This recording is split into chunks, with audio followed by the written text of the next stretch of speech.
everybody. It's another exciting time to be with you again on Rings That Bind. We are always thrilled, the team and I, as we look forward to having a guest tell us their love story, share with us their experience as they've been in marriage and what we can learn from them. This show is brought to you regularly by Bridge Afrique Home of Bliss Incorporated and Panaceaville International. I'm Nancy Oblete. I'm a marriage coach and a behavioral change expert. I host this show regularly. Thank you for joining us today. So today on the show, we have another guest who will be sharing with us their story and inspiring us through the experience that they've had so far in their marriage. Join me, welcome Reverend and Mrs. John Akoh to Rings That Bind. Welcome, sir and ma. Thank you very much for having us. It's a pleasure being here. Thank you so much for obliging us with your presence today. We are excited to have you. And the couple they've been married for 5 years. They are blessed with 3 children. Today they'll be sharing with us some of their experiences, what has happened, how they have gone through, what they keep doing, what their secret is and all. But on this show, before we even start at all, we want to get to meet them. We want to get to know you, sir. We want to get to know you, ma. So can you please just introduce yourself? Tell us a bit about you, what you do and all. Okay. Yeah, my name is Reverend John Akoh, and I'm the pastor of God's Love Auditorium Church. So automatically that makes me a preacher and also someone that not just preach to people but counsel people, guide them along the path of life, both in physical success and spiritual success. And equally, I run some companies that I do as an offshoot of supporting the ministry. I am the CEO of the J Media Concept. It's also a media outlet that seeks to promote young talents and young artists within the Christendom. So that is equally a wonderful one. And also, I sing songs of inspiration. I am gifted with songs of inspirations, and some of my records are already out there. And I am also a peace worker. I am committed to preaching peace as per vision that God has given, to say that in life, everybody are owned by God. No human being created another person. So the idea of taking the life of anybody because of religion or because of one form of zeal or even property, mineral resources and all that doesn't occur. Because in the first place, nobody owns any of the resources on board. So why fighting over what you do not even own? And again, we're all going to leave it and walk away from this earth. So why killing something that you know is not going to be eternal? It's not going to be forever. And also in the aspect of religion, we equally understand that God does not have a religion. Religion only belongs to us here on earth. If God has a religion, then who does God worship? There's no one at all. So, but then because everybody worship him, everybody prays to him, both Christianity, Islam, Judaism, and all, we all pray to him alone. And so the idea of killing someone for the zeal of a religion doesn't occur, because the more you think you are doing that, you are actually harming God, and you are harming humanity and harming God equally. And because of that, also I was able to write up a book titled "Stop This War," which is supposed to also go for everyone in the society to be able to read. It's something that we are working towards launching now across Nigeria and across Africa, so that people can be able to read it and have a change of mentality as to what leads to crisis and killing of people. And we will be happy to partner with this platform to make sure that that comes to a limelight. That's a little brief about me. And of course, I'm married, and this is my lovely wife, Mrs. Eunice. She's quite been a helpmate and a lovely supporter. And of course, we have 2 children, Jesse and Jeffrey, the big boys in the house. Thank you very much. Yes. Wow, that's interesting. I'm already excited about the things that you are doing and how the community at large is benefiting and will continue to benefit from the things you do. Ma'am, you want to say anything before we get rolling? Well, not too much. He has said most of it. I'm just for everything he does. I'm just a supporter. And I'm a teacher too. That's all. Okay, wow, fantastic. We need more teachers because we have upcoming people who we hope will take over from us. And so teaching is an amazing thing to do. Thank you so much for all that you do. Okay, so let's shoot. Now we have a tradition here. Every time we have a guest that comes on the show, the first question we ask is, how did you meet? What's the love story? What attracted you to each other? How did you decide to get married and to settle down? Just the gist around it. So we want to hear yours too. Okay. All right, she go first, right? Anyone is fine. So I was saying we actually had each other's contacts on our phones without being aware of it. He had mine saved in my name, and I had his saved as well, but not in his name. His name was saved as Michael on my phone. So I don't know how that came to be. I don't even know when I saved that contact. So we got talking one day via WhatsApp, and he he sent a message to me. Then I replied, and that was how it started. So it was quite fun because he was a very funny person. We got to see each other, and it continued from there. So you Mm. can go ahead. All right, thank you. Actually, that's just a brief of what she said. Yes. Should I say miraculously or mysteriously or howeverously, we I just saw her name on my phone, and then I don't even know how. I want to believe it is sometimes you buy a SIM card that from network, and then the network, maybe somebody has used that SIM card before. Oh, The wow. SIM card was now maybe lost and then sold, and I bought that SIM card, and somehow I just saw her number on my SIM card, and so Wow. there was this message I normally send to people as a pastor, message of inspirations and all that. So I sent to everybody on my contact, and then she responded. Many people responded, but she responded in one way that called for me talking more. And so by the time I get to try to explain more about the scriptures to her, and that was how we started meeting. And one day she said, is it possible? Does she know me? How do I get a number? I say myself, I'm asking you the same thing. How do you get my number on your phone? And so we decided to, okay, let us meet one day. Let's know these faces one by one, one on one, sorry. And then we met.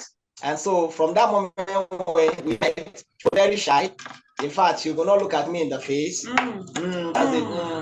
So she couldn't look at me in the face. And I was like, what kind of shy person is this? Okay, since she let me dig deeper to know who she is. And that's how we met. And I took her to an eatery where I said she should eat anything she can eat.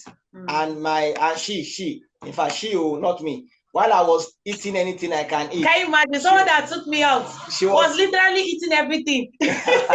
She was just busy, just being shy, or that thing that now that comes first with women when they first meet the guy. So she was busy, she was very shy, she couldn't eat anything. So okay, she can only take soft drinks. Even while she was taking the soft drink, she was not comfortable. Her palms, everybody was sweating because she has not met someone like me before. Oh my goodness! Exactly. So like that, and so they that's how the rolling started. And before you know it, just from gisting, from trying to counsel her, we became friends. From being friends, it just continued to multiply, deep and deeper every day. And it came to that point that I have to start praying for who God want to make me spend my life with. If you're the person that's going to support the ministry, so because I've had a lot of dangerous things about ministers' wives and how some wives do not support their husband in whatever they are doing, and the man fell. Because it's a normal situation in life that behind every successful man is a woman. So needs to be very careful in the choice of a partner. And so it got me, I was, that's not really caught over because I have some other friends who that we're going to end up together. But here comes this one. who really is something else. You know, her qualities, her portfolios, her kind of nomenclature was quite different from the nominalities I used to see or being around with. Most of those ones who will tell you, let's go hang out, let's go do this, do that. For this one, she was very shy. Tell her to go out. She would like, my God, how can I go out? What do you do? Okay. So I used to like, what kind of person is this? She's a very, very shy person, you know. And then so it got me praying. And actually from praying, I very clear revelation about how she's what she is, she's written. So you know, got in, and then of course, you know, as usual now, I throw in the hook and then cut her from. So yeah. Wow, interesting. What are the odds that you find a number you didn't save on your phone? This is one of those things that we say there's no coincidence in life, right? Things just fall into place as they are supposed to, as God wills them. Amazing story. Yeah, so when you decided to get married, for you, ma'am, was it a hard decision to agree to marry him? No, it wasn't really hard. I think the question is, okay, baby talk. No, it wasn't. It wasn't. Actually, it was how I was asking. I said, was it a hard decision to agree to marry him? Okay. No, it wasn't. It wasn't at all. Yeah. Okay, so when you decided to get married, what was your family's view, perspective? Did they have objections? Did they not? Did they fall in love with him or you immediately? What was it like? Okay, well, they with me. For one, so much likes him, like her son, and my dad don't have a problem with it, so long as he can take care of her daughter. And but for his mom, she also likes me like a young girl, but she felt the first time we met, she felt a way younger than him, and that's this and this and this and what she wanted. But when she got to meet that, like we met in several occasions, so she got to find out that it's not about age, it's about who the person is. So yeah, actually I do more of the visitation to her. So her mom, her entire family get to like me. Yes. They were very happy. In fact, most times when I come around, they don't even want me to leave. And then, but for my mom, my parents, in fact, seeing her for the first time, my mom felt like, because of the economy, I was supposed to marry someone who is working in the bank, someone who is very industrious, who has money, who is wealthy. Because I, for one, wasn't rich.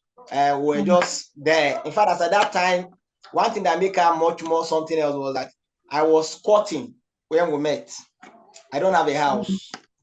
I don't even have a room to live. I was squatting under my family's roof, even as a pastor.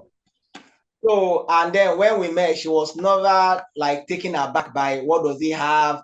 How can he be squatting? You know, stuff like that. She was just who she is. And so my mom was feeling like every other African mother, like my child need to marry somebody who is rich because we're poor. You know, like that. Somebody, yes. So my mom was really, really aggressive. She was quarreling. What does she have to offer? She has nothing. What's her qualification in school? She's an NCE.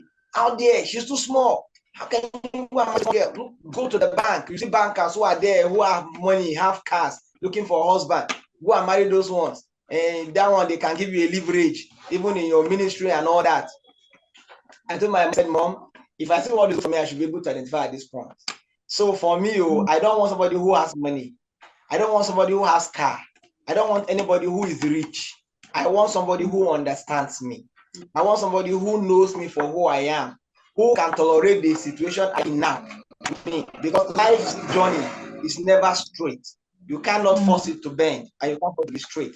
It's all about just the faith, you know, in moving ahead. So I think that about it. Subsequently, when she began to see her around, then my mom understand the fact that our son cannot be, and that was when she accepted our hands.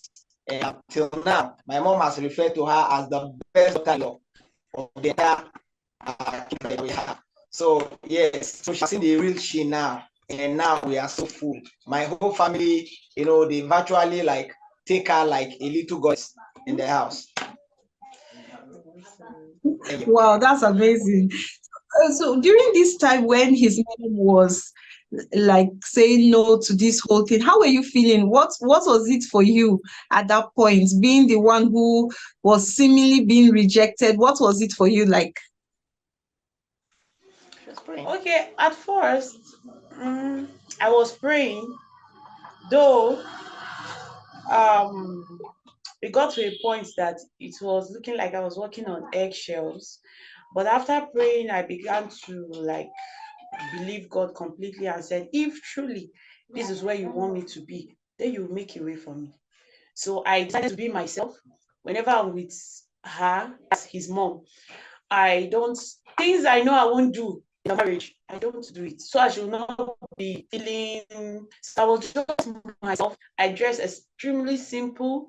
When I get there, I eat when I want to. I do things not because I was trying to win her heart. And that made her so much liked me. Yes. You know, there was a point we had some serious challenge. That challenge was that that was where I called the crossroad in marriage. And of course, most people could, you know, fit us there. What was the crossroad? Because like I said before, I had some other girls, you know, so we are not really anything, but they are looking at me and I'm also looking at them. And like, can we end up together? So it came to that point that I was now comparing them, you know, with her. I was always thinking like, okay, which one is more posh? Which one is more, you know, more tech, more elegant, more classic? You know, ministers like good things too much. Which one will I go out with and I will feel very comfortable? So this old thought, you know, kept me at one point that it brought me to a really point or a very serious point of decision making. And at that point, because those other girls were just calling my life, they were like, want to come and visit you, want to come and spend weekend with you. Come, you know, they will even send me a recharge card. They will even try to fund a little thing I try to do. So I was like, I was caught in between. I was really caught in between. And because of that, there was even a time that for more than 6 months, we're not even in good time. In fact, I've told them I'm not going again. I was, after introduction. Yeah, that was even after our official introduction. Yes. I told her I'm not. Yes. Yes. I'm telling you. I told her, yes, I told her I'm no longer interested. I'm not doing again. And so it became a very big problem with my family. Like that, we have already accepted this person. There's nothing you can do. This is going to be your wife. We've come to love her. She has done nothing to. In fact, they asked me for various reasons, you know, to find one. I really don't have anyone to give because I was just being childish. So at the end of it all, I just went back to my God and continued to pray. And then until I had that clear vision from God and said, this is your wife. Make no mistake about it. So that was how I was able to resolve everything. Now, how do I even resolve it? I got my phone and called. Good enough, she picked. Today, I want to eat food. And food was provided by her. And if she did not give me this food, I will die. I'm telling you. I said if she don't give me the food, I'm going to die. Like, what's going to kill me? I said, the only food that I like is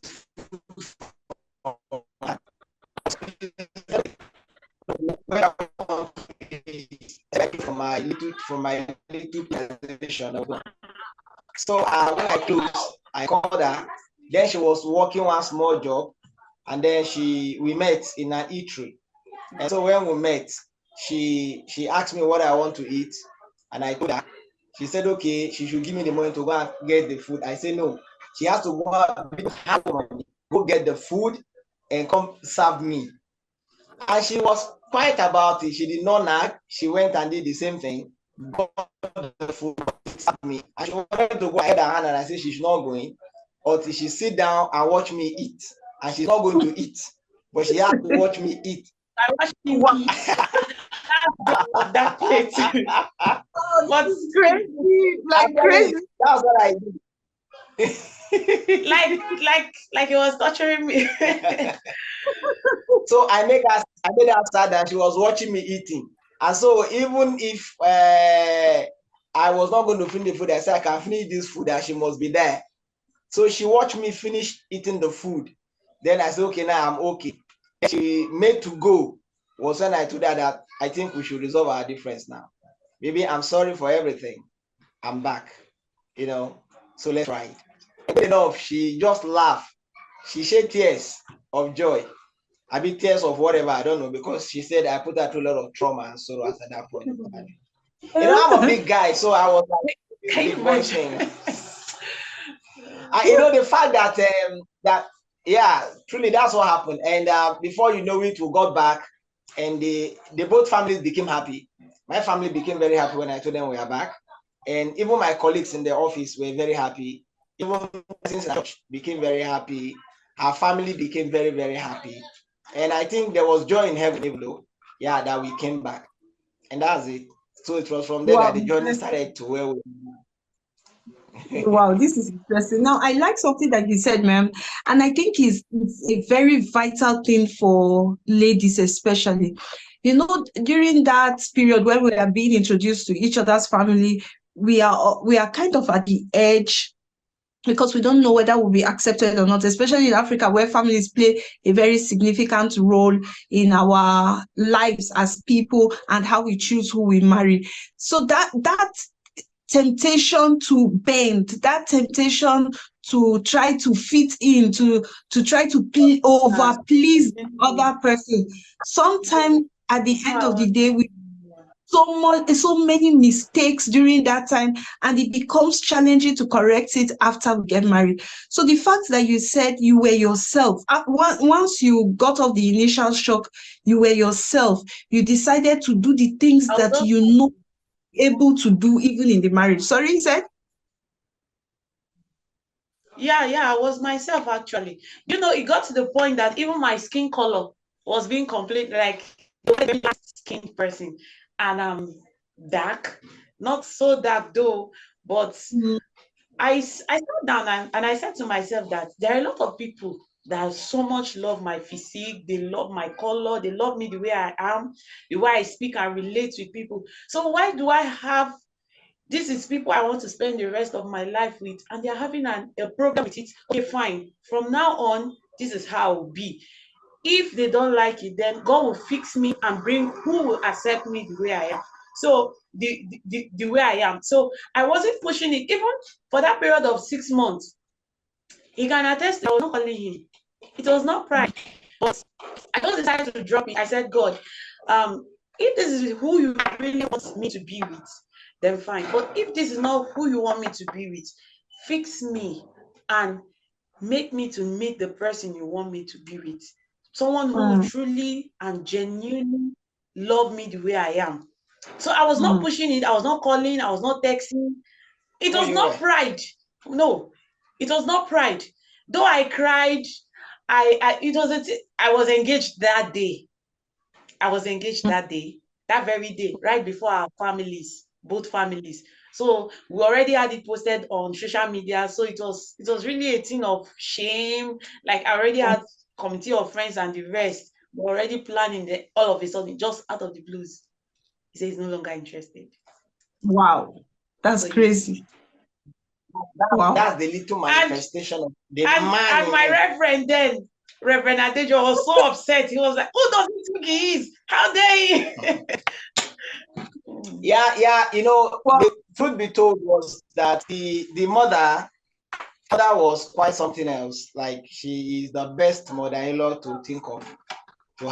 Now, this is the mother in this African part of the place where a lot of girls and mothers go after wealth, especially when they are not very well to do. But she will call me and tell me, where are you with my daughter? I said, she just got the market. You say, please, can you walk away from her? I said, why? You say, just go away a little bit from her. So I do, and she will tell me, don't give my daughter money. Don't spoil her with anything. I forgot that. Like money or gifts. Don't give her anything. I do not train my daughter to love money. Don't make her go and begin to love money. No matter what you have, keep it to yourself. Don't give her money. I say, what if I just take her to eatery to eat? She will tell me take her to an eatery to eat. She's not used to eating in eatery. She eats at home. So don't make her give her the life of an eatery. Don't do that. No matter what you do, even if you have money, keep it away from my daughter. Don't give her any gift. And I was shocked. And that made me remember something. Actually, for that period, it was almost like a struggle. Like even my hairdo, he would just act as if he wasn't seeing it. And I'm not this kind of person that is used to like depending on people or wanting to ask, because yes, I'm working, but maybe at that period I've not been paid. So I'll be expecting that, okay, this is my fiancé. I'm expecting that he should be able to do certain things. Like it's not everything that mom and dad should do for us. There are some certain things that on his own he should just decide and say, okay. We'll take a short break and we'll come back and continue from here. So stay tuned. We'll be right back.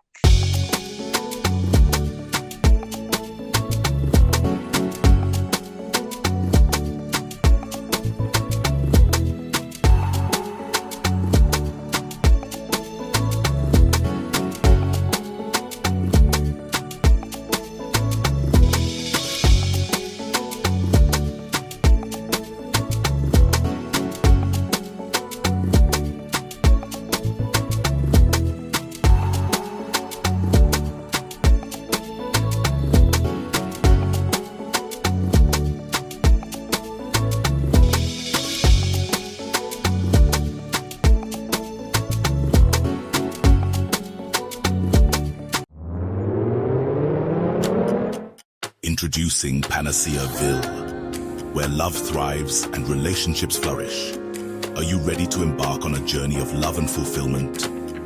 Our comprehensive programs are designed to help engaged and married couples build and maintain healthy relationships in their first decade. With our expert guidance, you'll learn the art of understanding and proper conflict management, creating emotional safety and deepening intimacy in your relationship. Join our group couple coaching, limited to 5 couples per group, where you'll learn practical conflict management tools and work through disagreements with ease. Discover the joy of a thriving relationship as you heal attachment injuries and enhance trust together. For couples at a crossroads, our intervention coaching program is the answer. We'll help you identify and tackle challenges at their roots, rekindling lost love, repairing past hurts, and creating a peaceful and stable future. Before you walk down the aisle, equip yourself with the knowledge for a successful marriage through our Before the Aisle course. Unlearn old patterns, develop practical money management skills, and foster an intimate, fulfilling bond. As a bonus, you'll be part of a supportive community with access to materials and continuous growth support. Choose Panaceaville today and unlock the secrets to a happy and lasting relationship. Remember, a fulfilling marriage is within reach for those willing to unlearn, learn, and relearn. One family at a time.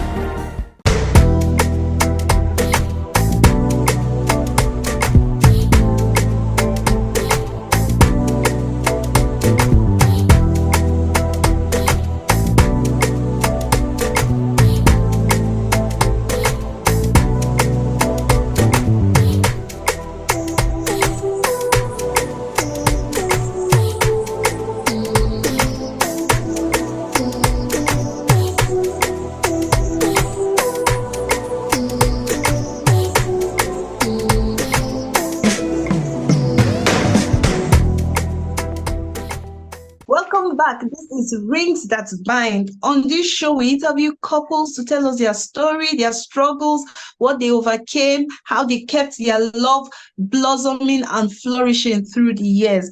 And in today's episode, we have with us Reverend and Mrs. John Akoh. We are having an interesting conversation. They are telling us so much about their life. In fact, we are still talking about how they decided to settle together. Please, boy, can you stop calling for crying out loud? He's still calling. You can make comments, ask questions that you may have, as we go ahead. Okay, so back to you, Ma. You were talking about him not giving you money for your hair and all that, and you were like, what's going on? So you can pick it up from there. Yes. The reason I was okay. Yeah, talk. Okay. So the reason why I was kind of curious at some point, because I had friends.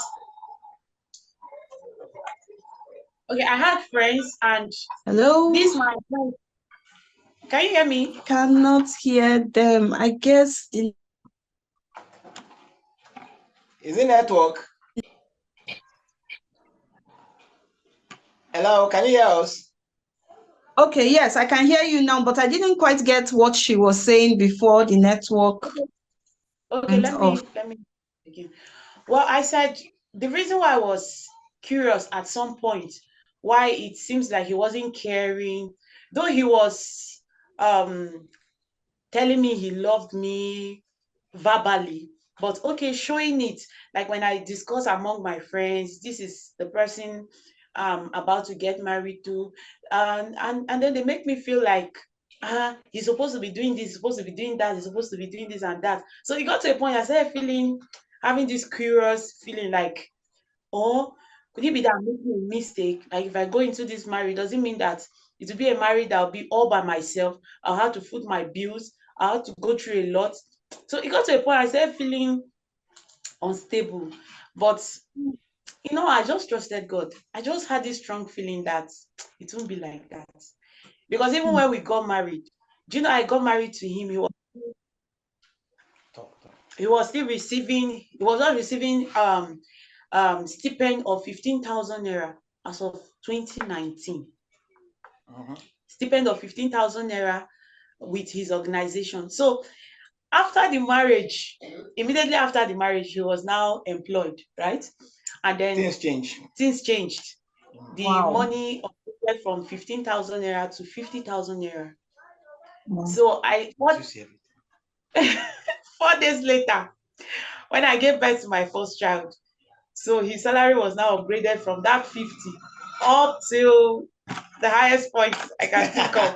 It was really a miracle because I sat down one night and then I began to think back. I started crying. I was like, Eunice, you know you are crazy. I started telling myself that how can you marry a man in this era and he was receiving just 15,000 naira? Did you think about your future? So that was when I started regurgitating and it's where Wow, it's amazing. So you had no clue that your mom at some point had told him not to give you money. In fact, this is the first time I'm even hearing it. I had no clue. Whoa. That's to show you that, yes, that's to show you that when I mean I was myself, I meant it. I was myself. I wasn't expecting it. Even the day we called like he called me, he didn't even tell me we were reconciling. He just called me that he's hungry. So when I picked, I wasn't for a while. I was no longer picking his calls. So that very day he just called. I just decided to pick. When I picked, he said, "How am I doing?" I said, "I'm okay." He said he's hungry. I said, "Hungry? Okay." Then he started making list of what he needed. So I said, "Okay, let's meet." So we met. And the motive for meeting was not because I had the motive that he's calling for settlement. Imagine he just called that after a very long time that he's hungry. So I just answered due to the fact that I felt that he's a human, just anybody. So that was it. Wow, this is amazing. So if you are listening to us, a listener, you need to pick some things from here. First of all, be yourself. Like don't overburden yourself, put too much expectation on you, especially when you are handling in-laws. Ensure that they see you for who you are. They have a choice to accept you the way you are or not, because you cannot change who you are for another. Eventually you end up being bitter. You can end up being so irritated, so resentful against them and all. And then even if you eventually get married in that home, you will not be happy. The ability to be confident in yourself, to hold that space for yourself is huge. And for her, I think that her confidence was top notch because she didn't care. They were talking about her skin color, they were talking about so many things, but she held on to who she believed she was and waited. Now, that's another thing that I think a lot of people do not understand in our generation. We want to be fast. We want to do things fast, especially the Gen Zs, Alpha generation. Things are fast. We have fast food. So why should life be slow? Sometimes life is slow for us. Like it teaches us lessons. So the ability to wait, she waited, she was herself, she was presenting herself the way she was without making too many promises in her behavior that would now make the mother-in-law to think when they get married eventually, oh, so she was pretending all the while. She was herself. So the woman knew her and she had an opportunity to love the real person and accept the real person after seeing her for a time. So, as young people, it's important for us to allow that waiting time where our families also can begin to love the people that we are with. And Pastor, I must say, this was crazy. Like after 6 months, you come here and say I should cook for you. Probably if it were me, I wouldn't have been married today because I'm like, who are you? Like, from where? To have somebody who's really gentle, to have obliged and calm and even make the food, sit down and watch you eat. My God, thumbs up, man. Yes. Yes, sir. The thing is that when God is involved in anything is possible. Like the Bible says, the heart of a man is in the hands of God. He turned it whithersoever he wants. Yes. So, and in as much, first thing for me was that I settled the issue with God. Like I went to pray, and that is very true. If I had not prayed, maybe I wouldn't have been married to her today. Because, like she said, I had my first taste of a wife that the lady must be very fair. That's my first taste. She knows it.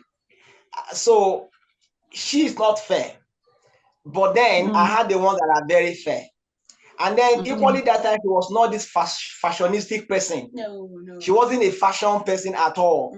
She would just dress the way she is, wear the little she have. But then I have these people who, if they dress today, you would think as if though we are going to somewhere like London, as the case may be, So yes. Well, so the ones that I was thinking that they fit into my status quo. The first day we even met was on my natural hair spread. So yes. She was not this kind of make hair do whatever. Yes. She just came like that. Yes. So, but then for me again, I was now looking at these people who are very like dressed to kill like this. What if I don't have what it takes like to be able to like maintain their standard? That was my first point of call. I began to think. I sat alone midnight, like off the light, only me in my room, and I was just thinking. That's the truth about it. And I began to reason deep. Then I began to ask myself, but wait, this person who loves you when you have nothing, what does she see in you? If other girls get to find out what I have or who I am, besides seeing me, like normally, once I eat, you can say he look touche, or I dress. I'm a dress kind of person. I like dressing. So even if they see me outside, they just judge me based on my outward appearance. They feel this guy has it all, but they don't know me back home because I've never taken them to my house. If she's the first, I was taking them. In fact, no, there was this person that I took to my house. The day she came to my house, she became very, very disappointed. Wow. Highly disappointed. Yes. Highly disappointed. In fact, there was one other girl that when she got to find out, her own problem was that she just told me that if we are going to get wedded, that number one, I must try to buy a car before the wedding. I said, from where? A car. Wow. Yeah. She said, I must have a car, and equally I must be able to buy to buy present gold ring for the wedding. I say, who? Me. Gold. How much is the gold ring? She said it will cost us 50,000. 50,000. After that, she was talking. The highest money I had in my whole account was 5,000. Oh, wow. Where will I get 50,000 naira from? So this whole thing became a quarrel. She started like comparing herself with her other friends. They have gold. You know, they are friends. They are suitors. Bought them gold even before the wedding. They had golden ring, golden earring. At least if I cannot buy that thing, it's a problem. I said, oh, it's like this one will really be a problem because I cannot keep myself to please anybody. So we have crossed this line with a lot of girls before now. And then even the one that we said, why is he living in just 2 rooms? Then I was even living in 2 rooms before things now went bad. Like, and I have to pack and go and live in my family house before I even met her. So, and then in my family house, I don't have anything. Like, I don't even have a room of my own. Everything was just within the family setting. And she was okay with me. So I said, this is true love. This is the real love. The other ones were doing love by sight, love by material things. They were just rating me based on what they think I am. And so when they find out I'm not that person, they begin to draw back. So now this is the real love. So I sat down. But the bottom line of it all is that I had to pray. I prayed, received the vision and the revelation that this is my wife. So that was how God took over the whole thing. And he gave me the wisdom. I just came up with that wisdom that morning, that this is how I'm going to get to her. I cannot just call her and tell her that, hey, let us be back. I cannot just go and visit her. What if she's not there? What I didn't even see her at home? What if I just go there and she raised up hell on me and said he has come again to do something else to me, you know, and then people just attack me? What if I just go there and she disgrace me? I begin to follow this. So I just say, God, what do I do now? And I just have that insight and said, she is who she is. Just tell her that you are hungry and that she's the only one that must give you the food you want to eat today. If she accepts. So I decided to go the way of Abraham, sending his servant to go and get a wife for his son Isaac. So I just came up with that. Yeah, that was what I did. And so I just came up with that. And eventually it cut the hook. And then here we are. The hook. Wow, Hey. you know, there's this there's something that I teach about love having support and challenge. Every trait we see and we like about a person has both sides, the good side and the bad side. So just like you saw those were fashionable, it takes money to be fashionable. I mean, 15,000 at salary, which one will they use for hair? Which will they use for the pedicure, for the dress? Before you even talk about feeding. So you know that definitely what they'll be looking, their taste, they may not be bad people, but their taste is up here. And as at that time, you couldn't have met up with the demands, even though you love. By the way, your wife is looking really beautiful, natural, and yeah, this is a beautiful story. So you got married, and then, sir, you told me something when we were doing our pre-interview after your wedding. And you are married, you are in the house, you began to experience other forms of challenges, right? You told me about challenges with differing sexual desires in your home. Can you buttress that as well? Okay, that's you. Is it me or her? Let's start with you because it was you that mentioned it. Okay.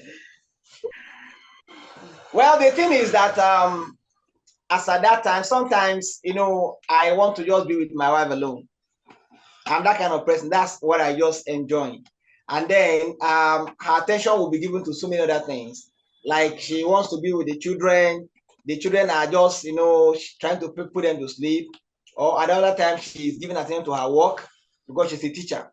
And then she's trying to mark scripts, set questions, write lesson note, lesson plan, lesson refuse to plan, and all that. So I was like mad. Like, baby, come here. I'm coming. Can't you see I'm busy? What? I married you for myself. I didn't marry you for that thing you are doing right now. I didn't marry you for that.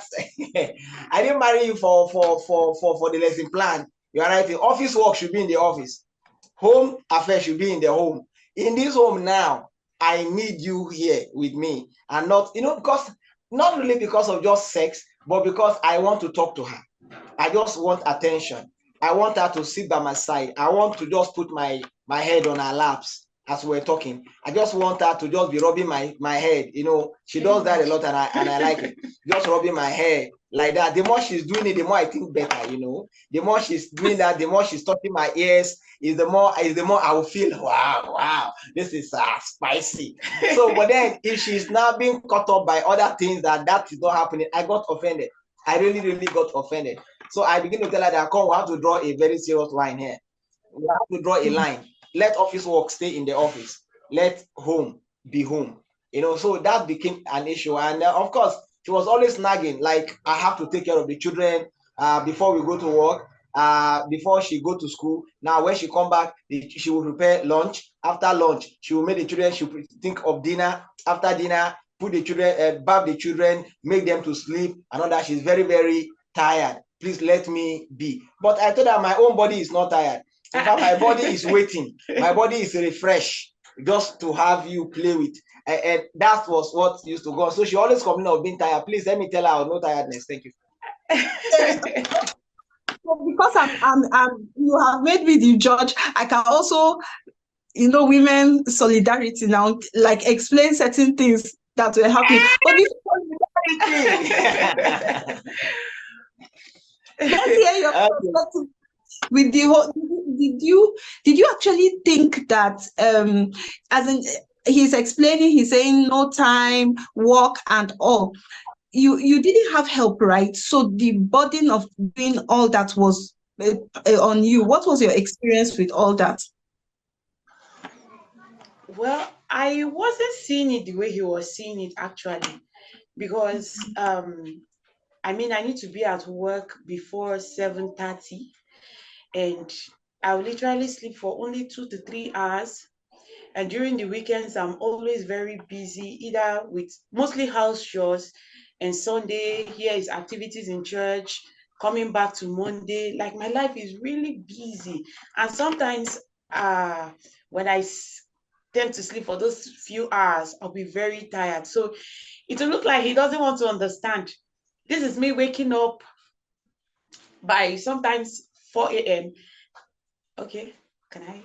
Okay, so this is me waking up by 4 a.m. And when I wake up by 4 a.m. in the morning, I will start preparing meals, put water on fire, bathe the children, bathe, clean the house, do all the chores before leaving. I need to be at work before 7:30. When I get to work, there are times I teach throughout the day. That's we close by 3 p.m. So I'll be standing, and you know, teaching has a lot to do with mental stress, your straining your voice, standing, and it's in the secondary section. You don't expect you're teaching English language and then you're sitting down in front of the class. So after all that long hours of standing on heels, you come back home, you try to see that the house is in order, you fix meals, I always prefer to do their assignment, that's the kids' assignment. So as beside doing the assignment, I tutor them as well. So as beside what their teacher does for them, I also tutor them to checkmate what the teacher is doing. So all that takes time. And when I'm done with it, it got to a point I told him that, okay, let's make it once a week. Let's make it a weekend, let's say every Friday. Like, since I know that Saturday morning, I won't have to go anywhere. I'll just probably do some washing and all of that. So even if I'm so tired, I can sleep at least till 8 o'clock. He won't want to understand. It was like, I'm replacing him with my job and my kids and all of that. That's it. So I don't know yet when I saw that, because Exactly. okay, so when I saw that, was it? No, don't forget about that. Just Okay, so I was really shocked. I was like, where is this coming from? Yeah, I want to see that the problem. you mentioned that you were like, oh wow, he's actually thinking about this. I think that is a general problem with young parents, because children come with a lot of work. Now, many of us did not even know. We probably have a sense and theory about how much children impact on a marriage, but we don't really know it until we leave it. And then you are home the workload is much, you have expectations to meet at your place of work, the children cannot be put behind because they are small, they cannot do anything for themselves. We called them into the world. They were not pushing to come. It was we that said we want to have children. And if we didn't have children, the same us will be going for prayers every day in church and saying, God, bless our union, show us that you are in this union with us and everything. So they come and whole lot of responsibility. So how do you now manage that? Because I think there was a time when scheduling also worked for us in terms of sex, like scheduling, because it also helps me mentally to pre-program my mind and say, okay, we're going to be having sex, so let me get into the mood. Because if you are busy, your children are touching you, you are walking, your mind is in different places to get your my second child. Get yourself into that space where you also will enjoy the process and all. So scheduling actually worked for me at some point in our relationship. But I want to hear from you.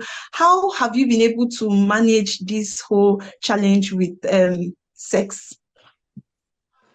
Okay, so when I noticed it started becoming a problem, like my husband is always very happy, always very funny.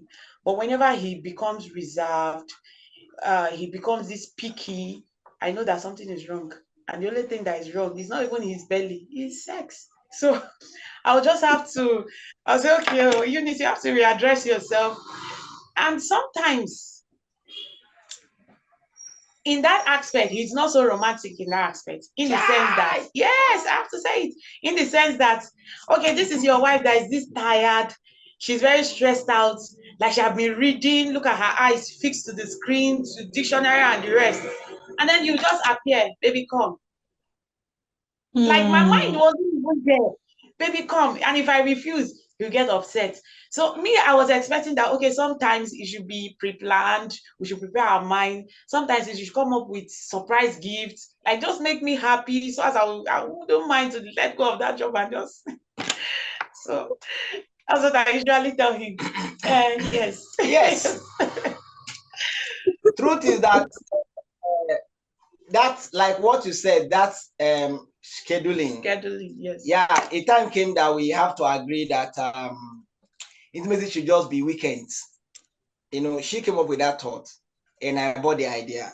Yeah. Because sometimes I'm human too. I feel her pains. I see what she goes through, especially with the children and all that. So I agree to that.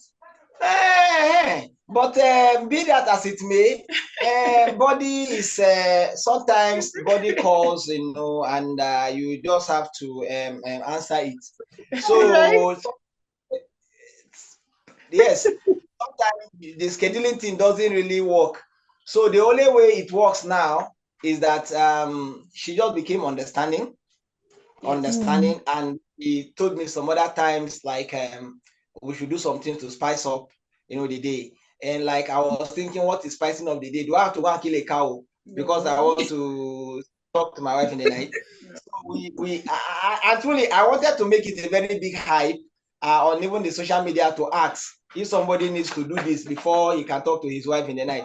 So a lot of people were just laughing, and there are many other elder men, ministers like that will just be gisting, because most times some ministers, they just like talking to me. So they will just invite me, or maybe they will come to my place and then we'll just sit down and we're talking. And some of them will try giving me their life experiences, because these ones were way married before me. They're having grandchildren now, as the case may be. And so sometimes they will just chip in this part and say this was what they went through with their wife at early point. They hope I'm not going through the same thing. I'll say, this man, how do you know what is happening here? And then they tell me how they were able to down and all that. And so, but then I think in the general thing, we have come to a consensus. We have understood ourselves, and we're no longer having that stuff now. You can see the way I'm shining, You can see how she's also looking. It shows you that. Yeah, so that's it. So we've done that part. It shows that you are eating both the regular food and the other food, the other room food. Oh my God! In fact, she knows. She knows, and she knows I think that very well. That's the truth. That's amazing, because for some people this is just it, and it begins to affect every other thing in their life because they're not able to come out, understand it. But I think that is a struggle that is very important for us to keep talking about, because many young couples go through this challenge. They have this space where one of the partners, especially the woman, seems to be more preoccupied with the children and all. So let me give a few tips for our listeners to some things that you can try with this. You can also try getting help for your wife in terms of chores. That you as the husband beginning to become more available to help with the children, maybe do their assignments with them, or help with the cleaning at home, or you get external help, somebody you pay, even if it's not for the person to live in, but come from time to time to help. That also relieves burden from her, makes her have time to rest. And when she can rest, she can be more available to you. So that's another thing you can try. Yes, we've talked about scheduling. Now I know plenty of people say, scheduling is boring, is not romantic. Until you have children, you will know how romantic scheduling is.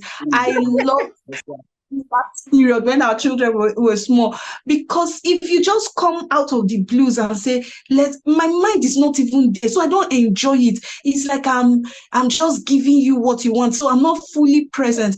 But with scheduling, I prepare. I know that this is what is going to happen. So I put myself in that space and all. So scheduling is also really fantastic. Now, they also spoke about something interesting. They got insights from older couples who have gone through this process, couples who have seen this experience and had overcome it. They got to learn from those people's experience. Do you have older couples in your sphere that you can always reach out to and say, oh, we're having this challenge. How did you handle it? Did you have that challenge? What did you do? Learning from the older people, I think it's a given for everything you want to do, that people that have gone ahead of you would have more experience from you. And if you don't want to struggle so much, learning from them is huge. Thank you so much for being this open and free to sharing this. A lot of people will have challenges with sharing this part of their experience, but you have been open to share this. We'll be right back. We'll take a short break and do some ads, and then we'll come back to the show.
right, welcome back. This is Rings That Bind. We interview couples on Rings That Bind who are going through their marriage and having harmony, so that they share with us their secrets, what they had to learn, the challenges they encountered, what they did to overcome it, and how they are keeping their love flourishing.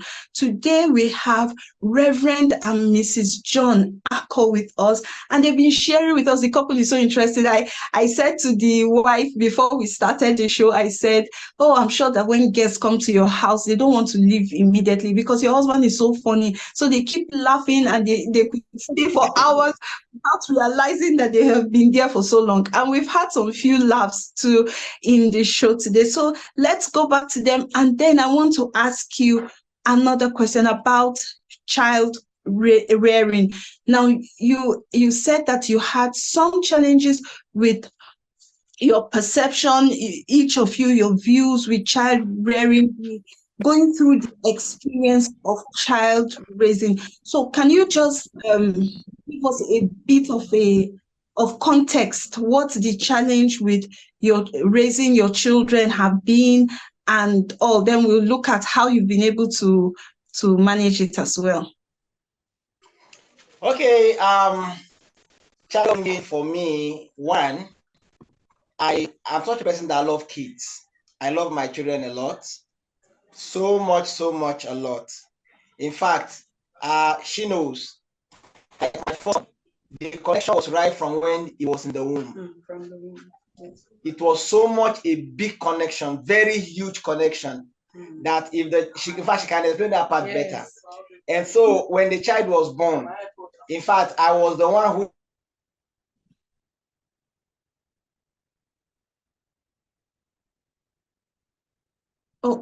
network probably. Let's give them a few minutes. I want to hear this. I believe that we'll learn something from their child rearing experience, how their children came, what they have done so far to keep the children together and to agree on how to raise them. So let's see as they come back and we have this conversation.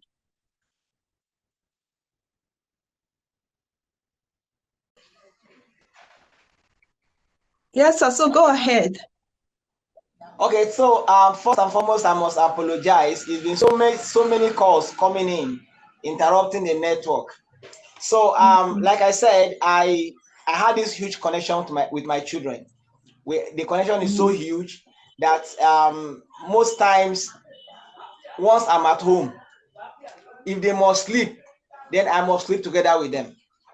If I wake up, they must wake up. Now, my wife can testify, no matter that food they give them, except if I'm not at home, then they will eat alone. But if I'm at home, they will never eat alone. They will always come surround me. Yes. Even if they have eaten, once I come back home, they must still eat my food. It's so a thing that their mom can be going out, they won't cry, but I dare not want to step out. In fact, the moment they see me wearing a shirt, they go where they are open. They must follow me. So that's the connection. So because of that, me, I don't like, and then I hate to hear children crying. I don't like to hear the cry of children. Yeah, it touches me. It goes down to my bone.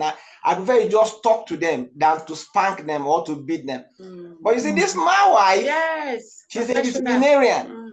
She always beat these children, like beat them, I spank them. So she spanked them. She always do that. And I am not always comfortable in that zone of you beating the children. So if she just beat them, they run to me. They just come and climb my body. And so I just pick them from there, and then that's just how it goes. So that child or part of child upbringing, I'm telling my wife, do not always beat children. Don't you talk to them with mouth, talk to them. Yes, so that's where we are. There are times I also beat them, but then that thing must be very serious. If not, I don't touch them. You know, that's me for you. I prefer to talk to them, sit them down, tell them this thing is wrong, don't do it next time. That's me for you. So that's about me and children upbringing. But I must always put them right and tell them what must be living. So Margaret Thatcher. All right. So I usually beat them, not, it's for a good cause. Um, I'm more of the disciplinarian in the home, Hmm. like because my dad was, and maybe I learned from that part of, and I have minimized the way I beat them, in the sense Hmm. that I believe I've passed my message, especially my first child. Hmm. If I want to communicate with him, all I need to do is just eye contact, and he will just respond. That at the earlier stage, I used the rod, and now I've decided to drop the rod because he understands what mommy can do. So if all I need to do is just eye contact or just talk to him, and then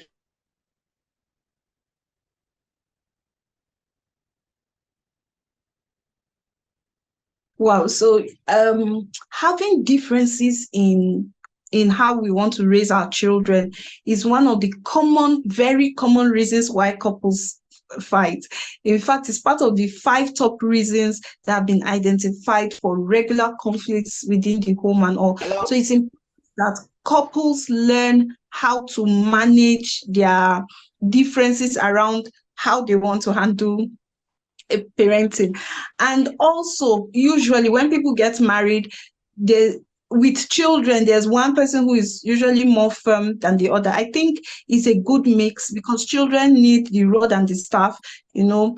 That's somebody who is more at them, more on them doing what they need to do, and the other person who gives them the so-called the comfort, so that we balance how our children face life. They know that they have to do this. There are rules they need to keep to. There's discipline, there's boundary, but they also know that their parents love them, that they can come, they can get that contact that they need. If they are crying or overwhelmed, their parents will be there to give them the comfort. So I think it's always a good mix as long as we're able to balance it and work together as a couple. So back to you, ma'am. You were saying something. yes, it's not like I was being wicked to them, but I was just trying to pass a message, especially from that early stage. So the moment my child knows what I can do as their mom, you are doing something wrong, and when I tell you to stop, he knows that I mean you should stop. So he knows that. So he won't repeat it again. And I know that as the first, the other ones tend to learn from him. So already I've already instilled that discipline in him first. So even the second one is not that difficult for me, even though that one.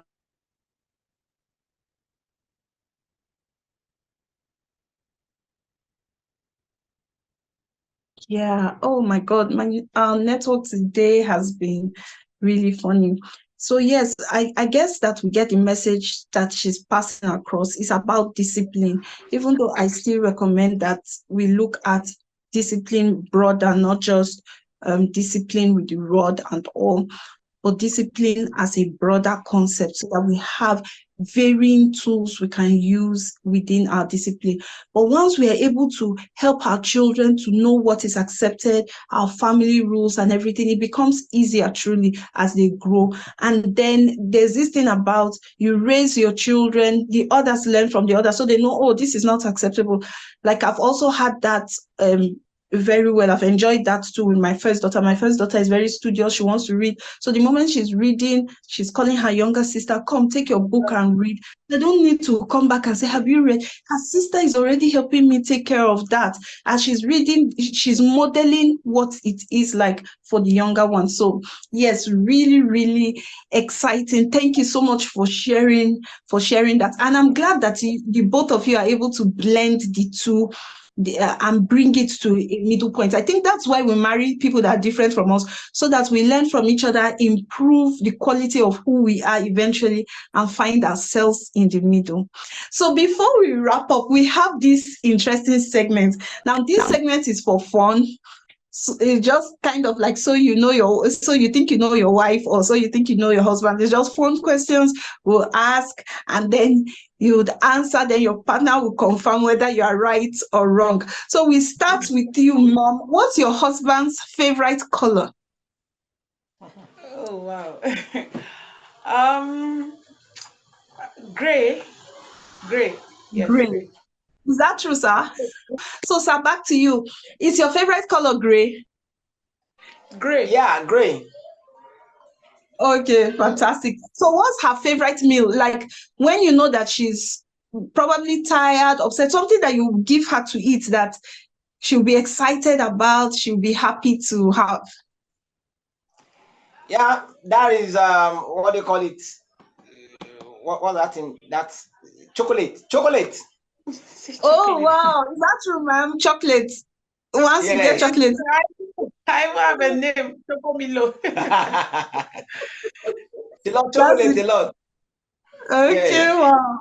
Interesting. So, ma'am, what's his favorite Bible verse? He's a pastor, so let's find out. Oh wow. Favorites. Ah. Mm. That question I'll pass because yes, you see, he has so many. He usually say a lot, so I will pass that. Okay, so what's your favorite Bible verse? Let's get to hear from you. Your own. Me? No, your own, sir. My own? Yes. Okay, well, my own she was asking. My favorite Bible verse is John chapter 13, verse 34 and 35. And Okay. then, yes, and then First John chapter 4, verse 7 to 8. So what does he say? Oh, our network. Oh, I don't like it when the network messes our program. All right, so I really Hello? apologize. Now, yes, okay, sir. Yes. So what does it say? What's the quote there? Okay, John chapter 13, verse 34, 35. Jesus Christ says, "A new commandment I give unto you, that ye love one another." And verse 35 said, "And for by this love shall all men know that you are mine." All right. Then First John chapter 4, verse 7 to 8 says, "Beloved, let us love one another, for love is of God. And anyone that loves one another loves God and knows God, for God is love." Wow, fantastic. Thank you so much for that is because the ministry that God gives to me that I preach is the ministry of love. So everything revolving around love, teaching of love, how to love both God and men, all that is what I specialize in preaching. Wow, and I think that is a much needed gospel. Love is the center that holds everything together. So we really need more of that. We need people to do things out of love. We need people to understand what love is and to live in love. Thank you so much, Reverend and Mrs. John Akoh. Thank you for your time. Thank you for sparing this time to have this conversation. Thank you for going so deep, for being so open and honest to sharing your experience with us. We appreciate your coming on the show today. Thank you very much. We love you. Yeah. Thank you, ma'am. God bless you. Thank Yeah. you. Thank you. Yeah, so listener, this is how it has been on That Bind today. I hope you have learned something definite, something that will help to improve your relationship, improve the quality of the life that you already live as a married person. And if you are single, I hope you learned something that will be beneficial for you even as you come into the marriage arena. So from all of us, thank you so much, sir. Amma. Bye-bye. See you. Bye. And also